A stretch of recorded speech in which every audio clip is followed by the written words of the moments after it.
দিয়াৰ কাৰণে আমি ছাৰক বিপ্লৱ গামোচাৰে সম্বৰ্ধনা জনাব বিচাৰিম। আজি মইহে সম্বৰ্ধনা জনাব লাগে। আমাৰ সন্তানসকলক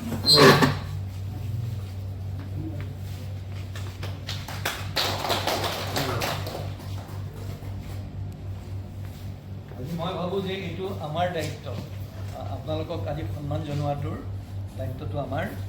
আৰু আপোনালোক সকলোকে আজি মে' ডে তথা বিশ্ব শ্ৰমিক দিৱস উপলক্ষে সকলোকে মই মোৰ শুভেচ্ছা শুভকামনা জ্ঞাপন কৰিছোঁ।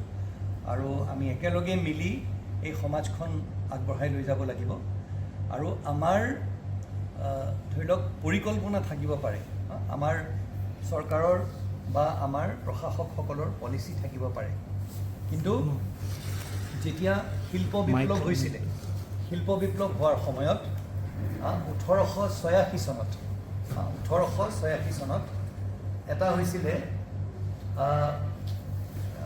এটুকুৰা জাগা, চিকাগো নামৰ এটুকুৰা জাগা, য'ত যিসকল শ্ৰমিক আছিলে সেই শ্ৰমিকসকলে এটা কথা উপলব্ধি কৰিছিলে যে শিল্প বিপ্লৱ হোৱাৰ লগে লগে তেওঁলোকক 16 ঘণ্টা 17 ঘণ্টা পৰ্যন্ত কাম কৰাইছিলে আৰু মিলবিলাকৰ মালিকবিলাকে বা এই যোনবিলাক পুঁজিপতি আছিলে তেওঁলোকে তেওঁলোকৰ ৱেলফেয়াৰৰ প্ৰতি বা তেওঁলোকৰ যাতে যিখিনি সা সুবিধা পাব লাগে সেইখিনিৰ প্ৰতি একেবাৰে ধ্যান দিয়া নাছিলে। সেই সময়ত তেওঁলোকে এটা বিপ্লৱ কৰিবলগীয়া হৈছিলে আৰু 1889 চনত 86 চনত এইটো হৈছিলে, 79 চনত যেতিয়া সমগ্ৰ কংগ্ৰেছৰ তৰফৰ পৰা বা যেতিয়া বিশ্বত এখন এটা চিকাগোত এখন মিটিং হৈছিলে, তাত মে'ৰ 1 তাৰিখটো শ্ৰমিক দিৱস হিচাপে গোটেই বিশ্বত এটা তেওঁলোকে ঘোষণা কৰিছিলে। আৰু শ্ৰমিক মানে কোন? শ্ৰমিক মানে হ'ল যিজন ব্যক্তিয়ে শ্ৰম কৰে। এতিয়া কোনোবা এজন ডাক্তৰে দিনে ৰাতিয়ে যদি খাটি আছে, ডাক্তৰ হওক, তেওঁ ইঞ্জিনিয়াৰ হওক বা খেতিত কাম কৰি থকা সেই শ্ৰমিকজন হওক, বাগানত কাম কৰি থকা সেই শ্ৰমিকজন হওক, আমাৰ কনষ্ট্ৰাকশ্যন ছাইটত কাম কৰা সেই শ্ৰমিকজন হওক, এই গোটেইখিনি শ্ৰমিক। আৰু মই এটা কথাই ক'লোঁ, এখন চৰকাৰ বা প্ৰশাসনৰ বহুতো নিয়ম নীতি থাকিব পাৰে, বহুতো আমি এনেধৰণৰ সমাজখন আগবঢ়াই লৈ যাবলৈ ধৰি লওক, আমি উদাহৰণস্বৰূপে বোলে আমি কৃষকসকলৰ বাবে আমি এখন আঁচনি আনিলোঁ, কিন্তু হাতে কামে লাগি কোনে কাম কৰিব? আপোনালোকে কাম কৰিব, হয়নে নহয়? হাতে কামে নকৰা যদি আমি সেইখিনি কাম কৰা নহয়, তেতিয়াহ'লে আঁচনি হিচাপে ৰৈ যাব, হয় নহয়? সেইকাৰণে যিজন কৃষকে কষ্ট কৰি আমাক শস্য দিছে, যিজন কৃষকে, যিজন শ্ৰমিকে কষ্ট কৰি আমাক এই বিল্ডিংটো বনাই দিছে, য'ত বিল্ডিংটোত আমি থাকিব পাৰোঁ, যিজন শ্ৰমিকে দিনে ৰাতিয়ে কাম কৰি আমাক চিকিৎসা কৰিছে, সেই গোটেইখিনি হ'ল শ্ৰমিক। আজি এই মঞ্চৰ পৰা মই প্ৰতিগৰাকী শ্ৰমিকক মই নমন কৰিছোঁ। মই আমাৰ জিলা প্ৰশাসনৰ হৈ আপোনালোক সকলোকে মই সন্মান জনাইছোঁ। আপোনালোকৰ যদি কিবা অভাৱ অভিযোগ কিবা অসুবিধা থাকে, লেবাৰ অফিচাৰ ডাঙৰীয়া আছেই, তেওঁলোকৰ জৰিয়তে বা মোৰ লগত আপোনালোকে যদি যোগাযোগ কৰিব বিচাৰে, যিকোনো সময়ত আপোনালোকে যোগাযোগ কৰিব পাৰে, বাইদেউক বা ছাৰৰ জৰিয়তে আপোনালোকৰ বা মোৰ ওচৰলৈ নিজেও আপোনালোকে মন গ'লে আহিব পাৰে। আমাৰ পৰিসীমাৰ ভিতৰত থাকি আমি যিখিনি কৰিব পাৰোঁ সেইখিনি আমি নিশ্চয় আপোনালোকৰ বাবে কৰিবলৈ চেষ্টা কৰিম। সমান্তৰালভাৱে মোৰ বক্তব্য বেছি দীঘলীয়া নকৰাকৈ আপোনালোকক সকলোকে পুনৰবাৰ মই বিশেষভাৱে আপোনালোকক আজিৰ এই দিনটোত শুভেচ্ছা শুভকামনা জ্ঞাপন কৰিব বিচাৰিছোঁ।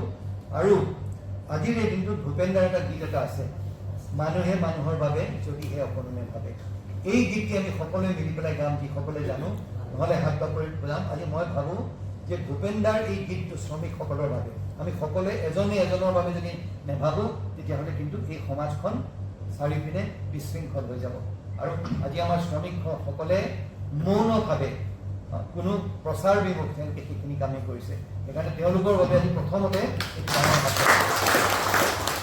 আমি মিলি পেলাই গাম, হাত চাপৰি বজাই পেলাই গাম। মানুহে মানুহৰ বাবে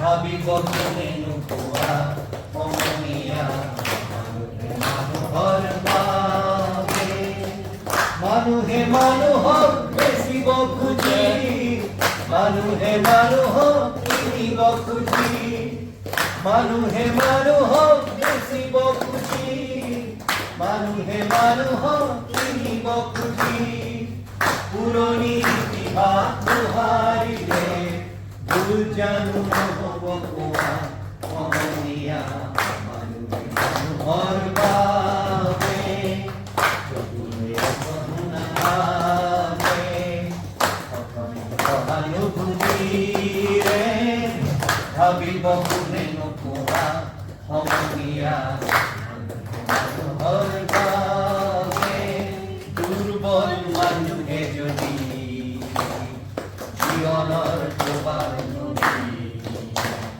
পাৰ হ'ল তোমাৰে সাহস তুমি হেৰুৱা মানুহ দুৰ্বল মানুহে যদি জীৱনৰ প্ৰবাহ নদী পাৰ হ'ল তোমাৰে সাহস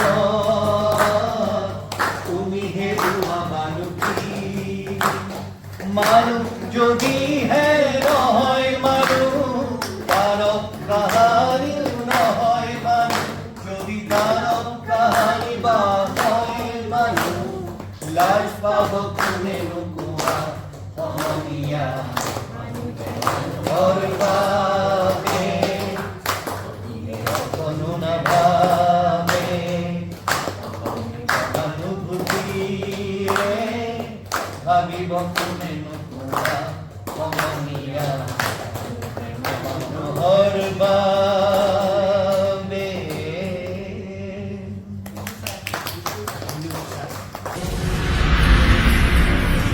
কম সময়ত বিতং খবৰ চাই থাকক দ্য নিউজ চ'ৰ্চ।